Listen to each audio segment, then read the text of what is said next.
Por que César disse "et tu Bruto"? No início da manhã de 15 de março de 44 a.C., César acordou com gritos de terror. Sua esposa Calpurnia estava acordada e perturbada. Ela havia experimentado um pesadelo que ela tinha certeza de que era um presságio dos tempos vindouros.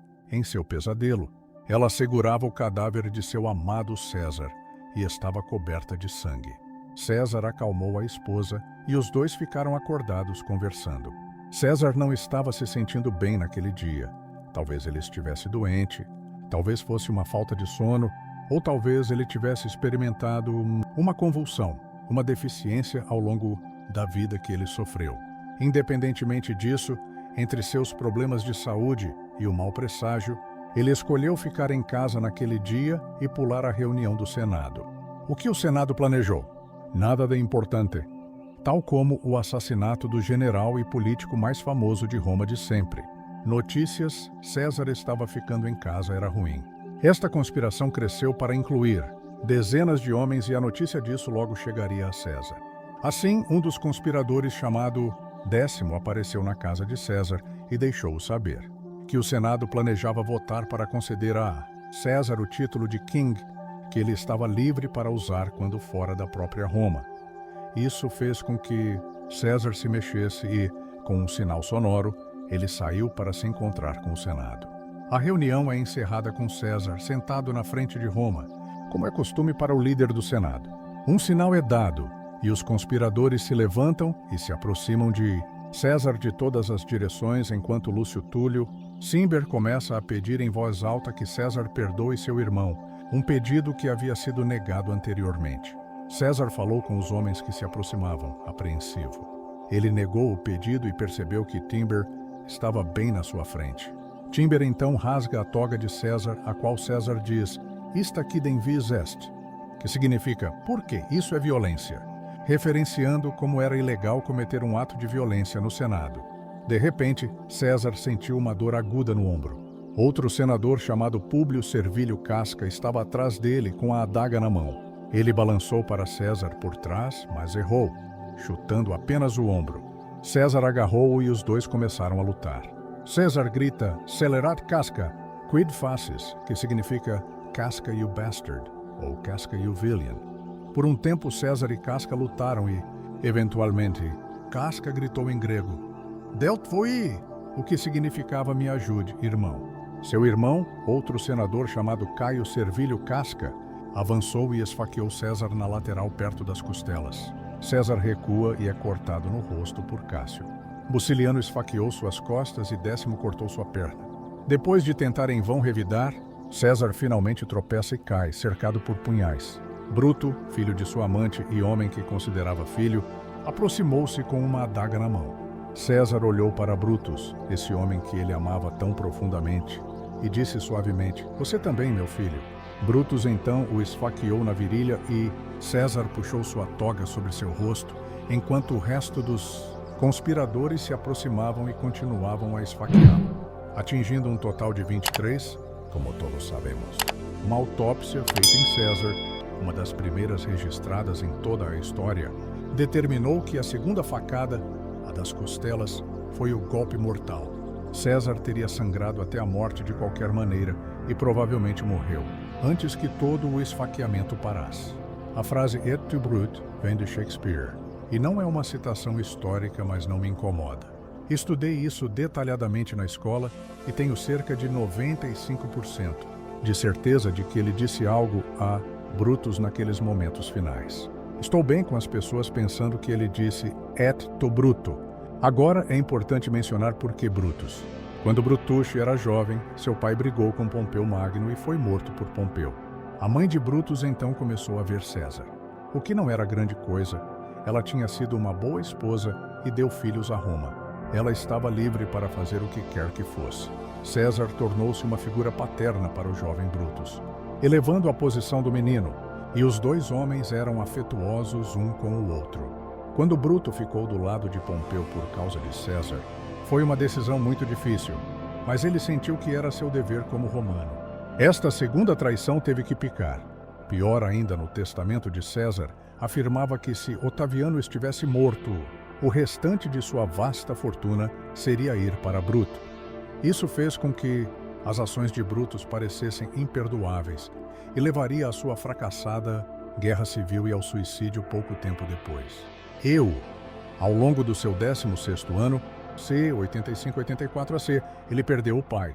No consulado seguinte, tendo sido anteriormente nomeado sacerdote de Júpiter por Mário e Sínacos, 1086, rompeu o noivado com Cossútia, uma senhora de posição apenas equestre, mas muito rica, que lhe havia sido prometida antes de assumir o vestido da masculinidade, e casou-se com Cornélia, filha daquele Sina, que foi 4 vezes cônsul, de quem depois teve uma filha Júlia, e o ditador Sulla não poderia de forma alguma forçá-lo a despedir a esposa. Portanto, além de ser punido com a perda do sacerdócio, do dote de sua esposa e heranças de sua família, César era considerado parte oposta.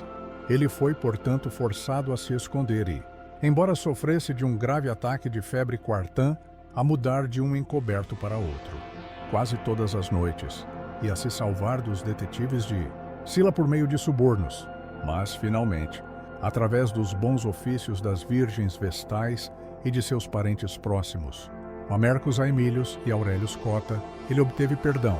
Todos sabem que quando Sulla resistiu, por muito tempo aos homens mais devotados e eminentes de seu partido, que intercederam por César, e eles persistiram obstinadamente. Ele finalmente cedeu e chorou, seja por inspiração divina ou por uma previsão astuta. Faça o seu caminho e pegue-o.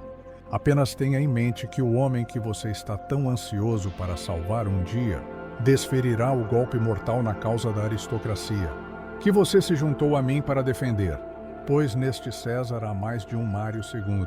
Ele serviu sua primeira campanha na Ásia na equipe pessoal de Marcus Termus, governador da província Oitei-Onuaceans. Sendo enviado por Termo a Bitínia para buscar uma frota, ele demorou tanto na corte de Nicômedes que foi suspeito de relações impróprias com o rei, e deu cor a este escândalo ao regressar à Bitínia poucos dias após o seu regresso, com o alegado propósito de cobrar uma dívida de um liberto, um dos seus dependentes.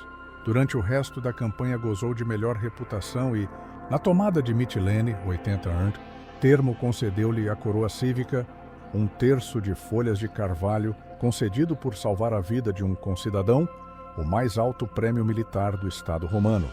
Terceiro, ele serviu também sob o comando de Servílio e Isaurico na Cilícia, mas apenas por um curto período de tempo, ao saber da morte de Sulla e, ao mesmo tempo, na esperança de lucrar com uma contra-revolução que Marco Lépido estava colocando a pé, ele retornou apressadamente a Roma, 78 as. Mas não fez causa comum com Lépido, embora lhe tenham sido oferecidas condições altamente favoráveis, por falta de confiança tanto na capacidade daquele líder como nas perspectivas, que considerou menos promissoras do que esperava.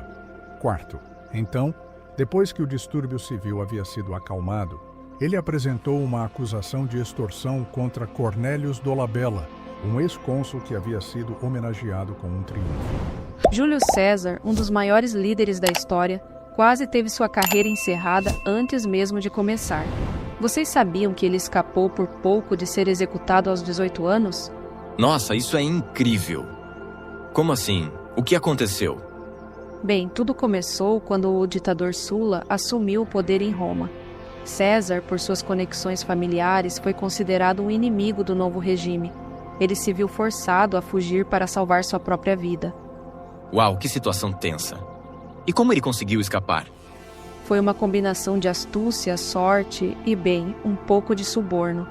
César teve que mudar de esconderijo quase todas as noites, tudo isso enquanto sofria de malária. Imaginem só o estresse.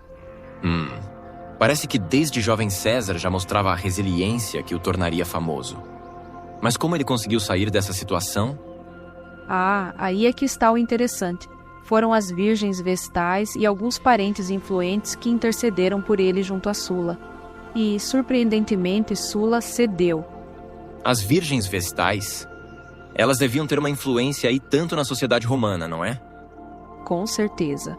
Elas eram figuras extremamente respeitadas. Mas o mais fascinante é o que Sulla disse ao perdoar César. Ele fez uma previsão que, Olhando para trás, parece quase profética. Agora fiquei curioso. O que ele disse? Sulla disse, e estou citando: "Neste César há mais de um Mário."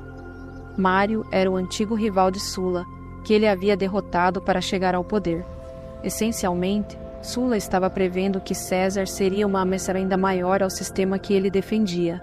Nossa, que irônico! Sulla basicamente deu o aval para a ascensão do homem que um dia desafiaria tudo o que ele representava. Exatamente. E essa é apenas uma das muitas reviravoltas na vida de César. Após esse episódio, ele foi enviado para a Ásia para servir em campanhas militares. Foi lá que ele realmente começou a desenvolver suas habilidades como estrategista e líder. Entendo. E foi durante essas campanhas que aconteceu aquele famoso episódio na Bitínia, não foi? Isso mesmo. César foi enviado à corte do rei Nicomedes para negociar a liberação de uma frota. Mas sua estadia se prolongou mais do que o esperado, o que gerou muitos rumores e fofocas na época. Sim, os rumores sobre o relacionamento de César com o rei Nicomedes. Uma história e tanto, não é? Sem dúvida. E você sabe, esses rumores o perseguiram por toda a sua vida. Seus inimigos políticos frequentemente os usavam para tentar desacreditá-lo. Mas o mais fascinante é como César conseguia lidar com essas situações. Como assim? Ele tinha alguma estratégia especial para lidar com esses rumores? Bem, César era mestre em transformar potenciais fraquezas em forças. Ele tinha uma habilidade incrível de desviar acusações e até mesmo usá-las a seu favor às vezes. É como se cada desafio que ele enfrentava só o tornasse mais resiliente e adaptável. Isso me faz pensar sobre como nossas experiências, mesmo as negativas, podem nos moldar e nos preparar para desafios futuros. Exatamente. E no caso de César, é inegável que sua juventude turbulenta o preparou para os desafios de liderar Roma em um dos períodos mais conturbados de sua história. Falando nisso, como você acha que essas experiências iniciais influenciaram as decisões que César tomou mais tarde na vida? Ótima pergunta. Um exemplo interessante é a famosa clemência de César com seus inimigos derrotados. Alguns historiadores acreditam que sua própria experiência de ser perseguido por Sulla pode ter influenciado essa atitude. Isso faz muito sentido. Ele viu em primeira mão como a crueldade pode gerar ressentimento e instabilidade. Exatamente. César aprendeu que a clemência poderia ser uma ferramenta política mais eficaz do que a punição. E você sabe, isso acabou se tornando uma de suas marcas registradas como líder. Fascinante como essas experiências de juventude moldaram o líder que ele se tornaria. Mas me diga, como César conseguiu superar todos esses obstáculos iniciais e se tornar um dos homens mais poderosos de Roma? Bem, foi uma combinação de vários fatores. Primeiro, César tinha uma ambição incansável. Ele nunca perdia de vista seus objetivos, mesmo nas situações mais adversas. Segundo, ele era incrivelmente carismático e sabia como inspirar lealdade nas pessoas ao seu redor. Entendo. E imagino que suas habilidades militares também tenham desempenhado um papel importante, certo? Sem dúvida. Embora César não fosse necessariamente um guerreiro nato como alguns outros generais romanos, ele compensava isso com uma inteligência estratégica excepcional. Ele tinha uma capacidade incrível de ler o campo de batalha e tomar decisões rápidas e eficazes. Parece que César era realmente um homem de muitos talentos. Mas, você sabe, toda essa ambição e poder eventualmente levaram à sua queda, não é? Infelizmente, sim. A ascensão meteórica de César ao poder acabou gerando muitos inimigos em Roma. Muitos temiam que ele estivesse acumulando poder demais e que pudesse se tornar um tirano. E foi isso que levou ao famoso assassinato nos idos de março, certo? Exatamente. Em 15 de março de 44 a.C., um grupo de senadores, liderados por Bruto e Cássio, conspirou para assassinar César. É uma ironia trágica que o homem que uma vez escapou por pouco da execução acabou sendo morto por aqueles que ele considerava aliados. É realmente uma história fascinante e trágica. Mas o que você acha que podemos aprender com a vida de César? Bem, acho que a vida de César nos ensina muito sobre liderança, ambição e as complexidades do poder. Ele nos mostra que grandes líderes não nascem prontos, mas são formados por suas experiências, desafios e escolhas. Isso me faz pensar sobre os líderes de hoje. Será que eles enfrentam desafios semelhantes? Ótima observação. Embora o contexto seja muito diferente, muitos dos desafios fundamentais da liderança permanecem os mesmos. Líderes ainda precisam inspirar seguidores, navegar por intrigas políticas e tomar decisões difíceis. E como você acha que a história de César pode ser relevante para as pessoas comuns, que não estão necessariamente em posições de poder? Bem, acho que a história de César nos lembra que cada um de nós, em nossa própria jornada, tem o potencial de aprender, crescer e talvez até mudar o mundo ao nosso redor. Não precisamos conquistar impérios para fazer a diferença. Isso é realmente inspirador. E me faz pensar sobre como nossas próprias experiências, mesmo as difíceis, podem nos preparar para desafios futuros. Exatamente. Espero que esta viagem pela vida de Júlio César tenha sido tão fascinante para vocês quanto foi para nós. Com certeza. E lembrem-se, ouvintes, assim como César, todos nós temos o potencial de superar adversidades e deixar nossa marca no mundo. Até o próximo episódio.